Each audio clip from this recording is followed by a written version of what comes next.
You ask Tiger to solve. This deals with linear equations with one unknown. The final result is x equals 55. Let's solve it step by step. Group all constants on the right side of the equation. Add 9 to both sides. Simplify the arithmetic.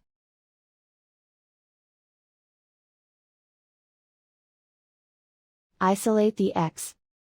Multiply both sides by 5. Group like terms. Multiply the coefficients.